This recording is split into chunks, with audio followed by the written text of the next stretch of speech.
Taste the Daily.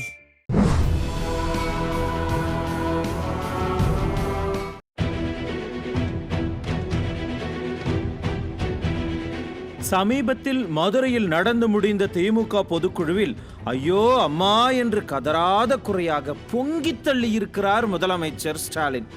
ஆம், அதிமுகவுக்கு மக்கள் ஆதரவு பெருகிக் கொண்டிருப்பது ஒரு புறம் என்றால், இன்னொரு புறம் திமுக நிர்வாகிகள் மீதும் ஆட்சியாளர்கள் மீதும் மக்கள் கடுங்கோவத்தில் இருப்பதை உளவுத்துறை மூலம் அறிந்து கொண்ட ஸ்டாலின் கட்சிக்காரர்களை எப்படியெல்லாம் மயக்கலாம், வார்த்தை ஜாலத்தை பயன்படுத்தி அவர்கள் மனசை கவரலாம் என்று மாயாஜால வித்தைகளை காட்டியிருக்கிறார்.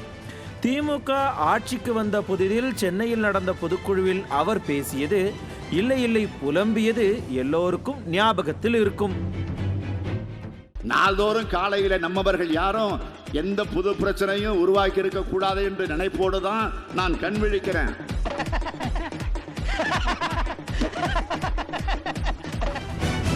அப்போது ஆரம்பித்த இந்த புலம்பல்கள் இன்னமும் தீர்ந்த பாடில்லை ஸ்டாலினுக்கு. இதோ இப்போது 4 ஆண்டுகள் ஆட்சி செய்து முடித்துவிட்டும் இன்னமும் புலம்பிக் கொண்டே இருக்கிறார். 2026 சட்டப்பேரவை தேர்தலுக்கு இன்னும் சில மாதங்கள் தான் இருக்கிறது.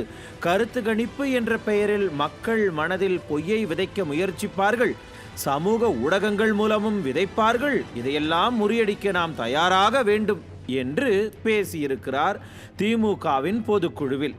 அதாவது திமுக ஆட்சி மீது மக்கள் அதிருப்தியில் இருக்கிறார்கள் என்பதை இனிவரும் காலங்களில் வெளியாக போகும் கருத்து கணிப்புகள் அம்பலப்படுத்தும் என்பதை தெரிந்து கொண்டு பயந்து போயிருக்கிறார் ஸ்டாலின். எங்கே அந்த கருத்து கணிப்புகள் வெளியானால் அது திமுகவுக்கு ஆபத்தாக இருக்குமோ என்ற எண்ணத்தில், பயத்தில், அச்சத்தில் திடீரென கருத்து கணிப்புகளை எல்லாம் நம்ப வேண்டாம் என்று பிதற்றிக் கொண்டிருக்கிறார்.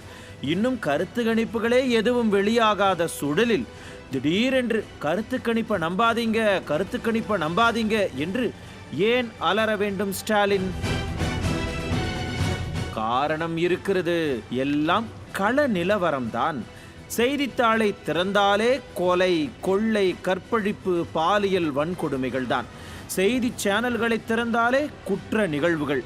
வழக்கமாக ஊடகத்துறையை உருட்டி மிரட்டி தங்களுக்கு ஆதரவானதாக மாற்றி வைப்பதே திமுகவுக்கு கைவந்த கலை. இப்போதும் அதையே செய்து கொண்டிருக்கிறது.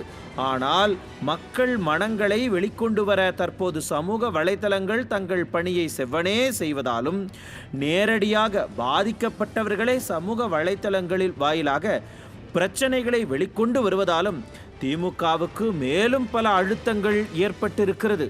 அதன் வெளிப்பாடுதான் இப்படிப்பட்ட புலம்பல்கள் என்கிறார்கள் அரசியலை உற்று நோக்கும் பலரும்.